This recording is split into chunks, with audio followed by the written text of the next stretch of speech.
Bonjour à tous et à toutes et bienvenue dans ce nouveau vlog training où je vais vous présenter mon deuxième entraînement touch de la semaine. Et cette fois-ci je me suis dit qu'on allait un peu changer le format de la vidéo, même s'il va être très similaire à ce que vous avez pu voir sur la chaîne précédemment. Je vais vous montrer mon training complet. Alors est-ce que je vais vous mettre tous les exos? Je sais pas, ça va dépendre de la durée de la vidéo. Parce que comme d'habitude j'ai pas envie que mes vidéos durent trop longtemps. Dites-le moi dans les commentaires si vous, avoir des vidéos un peu trop longues, ça vous dérange ou pas. Donc du coup je vais vous présenter la séance touch et il va y avoir aussi des exos de renfort pour la planche. Voilà pour le programme un petit peu de la vidéo. On va pas trop tarder à commencer le training. J'ai déjà mis le setup en place, je me suis déjà échauffé, mais si c'est pas beau ça. J'ai plus qu'à lancer la première série et quoi de mieux qu'un petit max pour voir où est-ce que j'en suis. Je vais tenter un one leg touch sans élastique. Dans la dernière vidéo on avait fait avec la moitié de l'élastique rouge, on avait réussi à faire à peu près 5 secondes de one leg touch. Là on va voir sans élastique où est-ce que j'en suis et l'objectif c'est d'arriver à faire entre 5 et 6 secondes sans élastique. Je pense pas que je vais y arriver maintenant parce que c'est peut-être un peu trop tôt, je me sens pas encore assez renforcé sur le touch. On va voir si j'ai un petit peu progressé. Bref, sans plus tarder, je vais faire mon max.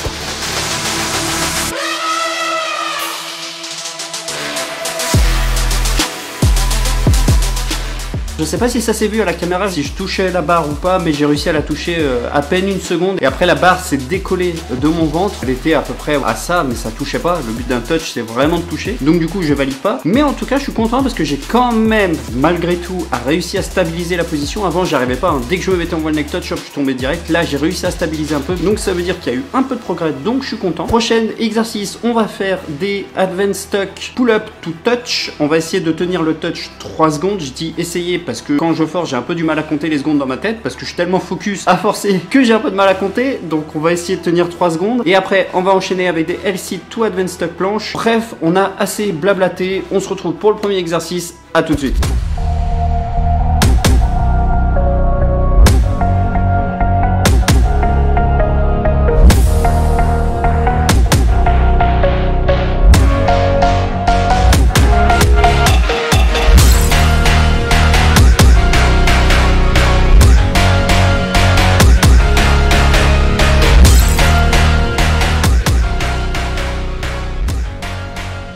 Pour le front, je sais pas si j'ai tenu 3 secondes à chaque fois, je sais que la troisième série je ne touchais pas du tout. Pour la planche, en fait je fais pas des vrais L-sit parce que je m'en fiche un peu du L-sit. J'essaie juste de faire cette transition et petit à petit j'essaye de contrôler, histoire d'habituer un petit peu ses épaules à aller devant, à comprendre cette transition. En tout cas, on enchaîne tout de suite avec les prochaines séries, c'est parti.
Premier exo terminé. Pour revenir sur les exos touch, c'était très compliqué, je touchais pas à chaque fois, j'étais pas loin de toucher, mais je touchais pas. Maintenant, on va passer au deuxième exercice pour le touch, ça va être des advanced tuck touch, et on va essayer de déplier une jambe pour se mettre en one leg. Évidemment que ça va pas tenir. Dès que je touche plus la barre, j'essaye de ramener la jambe à moi et de retouch, et on va essayer de faire entre 3 et 5 répétitions. Petit disclaimer, je tiens à vous dire que cet exercice, j'y arrive pas du tout, donc je l'ai essayé plusieurs fois, à chaque fois je galère énormément, la forme est dégueulasse, donc préparez-vous à saigner des yeux. Comme je l'avais dit dans ma vidéo conseil la semaine dernière, il faut pas être trop à fond sur la perfect form. Il faut des fois passer par la bad form pour essayer de prendre clairement de la force. Et là c'est le but, c'est prendre de la force. Pour le petit renfort planche, on va faire des handstand push-up pour renforcer les épaules. Et si jamais vous n'avez pas vu ma vidéo planche, j'avais une douleur à chaque épaule, une sorte de tendinite à force de spam les 90 degrés HSPU. Je me suis blessé, donc du coup les HSPU je galère énormément. Du coup on réduit l'amplitude de travail sur les handstand push-up pour essayer essayer de récupérer petit à petit l'amplitude, essayer de récupérer cette force, essayer de récupérer cette technique et ne plus avoir mal. On se retrouve pour le deuxième exercice, c'est parti.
La dernière série de touch, je sais pas ce qui s'est passé, je me suis un peu fait mal au poignet. Du coup, j'ai même pas réussi à déplier, donc j'ai juste tenu le max que je pouvais, mais ça touchait même pas de toute façon. Une très très bonne séance, je kiffe bien pour l'instant. Et vous avez vu sur le HSPU, l'amplitude elle est vraiment pas bonne du tout. Mais bon, c'est comme ça, hein, tant pis, on n'a pas le choix, on va pas s'entraîner sur ma douleur. Troisième exercice, comme dans la séance d'avant, on va faire un exo de renfort pour le front, ça va être les raises, parce que j'ai quand même envie de me renforcer sur ce mouvement, parce que les raises, je suis complètement claqué du cul. Ça va être au poids de corps, dégressif, c'est-à-dire qu'on va commencer en full, après on va passer en advanced stock et ainsi de suite. Et en exo planche, on va faire des push-up lean, petit exo de renfort encore qui est assez différent d'un handstand push-up et des LC to advanced stock. On se retrouve pour le troisième exercice, à tout de suite.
Bon, troisième exercice terminé. Bon, les raises, la première, je crois qu'elle était pas trop mal. La deuxième, bon, c'était mes jambes qui partaient en premier, parce que j'ai pas assez de force sans envoyer les jambes en premier. Très bon ressenti, je suis assez content. On va passer au dernier exercice qui va être des One Leg Dragon Press en essayant d'avoir les bras pliés pour simuler la position d'un touch, parce que là, le but, c'est pas de réussir à faire une Dragon Press, mais de se renforcer pour le touch. Pour renfort planche, on va faire back lever, parce que j'ai été surpris de voir que le back lever était un bon exo pour renforcer les épaules pour la planche pour les débutants. Et comme je suis un débutant en planche, je me suis dit, bah pourquoi pas améliorer mon back lever. On passe au dernier exercice, c'est parti.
Séance terminée. Vous avez vu sur le back lever, je me suis un peu amélioré, j'ai enfin compris quand est-ce que je suis parallèle au sol. Et sur les Dragon Press, j'avais aucun hold, j'arrivais pas à hold hyper longtemps, donc je pense que c'est un peu l'épuisement aussi. La séance, je suis plutôt satisfait, j'ai fait une très bonne séance, très bon ressenti. Pour tous ceux qui se posent la question, mes séances sont toutes à peu près basées comme ça maintenant, c'est-à-dire que dans mes séances pull-up et touch, je fais toujours du renfort planche avec du volume et des exos qui sont pas très intenses. Comme j'ai fait à cette séance, c'est des exos qui sont pas très intenses, mais qui me permettent de me renforcer un petit peu les épaules, les bras, tous ces petits exos qui vont m'aider pour ma séance intense de la planche, qui là on va un peu plus bombarder comme vous avez vu dans la vidéo du training planche. Là c'est des exos qui sont vraiment beaucoup plus intenses lors de cette séance planche. Si j'ai envie et si je me sens bien, je fais du renfort pour le front, donc là ça va être à base d'élastique parce que c'est du renfort tout simplement, mais c'est vraiment si je le sens. Si je le sens pas, je fais uniquement de la planche et mes séances durent entre 1h30 et 2 heures, échauffement compris. Ça fait des bonnes séances. J'ai pas l'envie de faire plus pour le moment, tout simplement parce que j'ai pas que ça à faire dans ma journée, j'ai toutes les vidéos à préparer. N'hésitez pas à vous abonner, ça me ferait extrêmement plaisir, à mettre un petit pouce bleu, un petit commentaire pour me dire ce que vous avez pensé de la vidéo. Et sur ce, moi je vais aller me reposer tranquillement. Je vous souhaite une excellente journée ou une excellente soirée. Ciao tout le monde.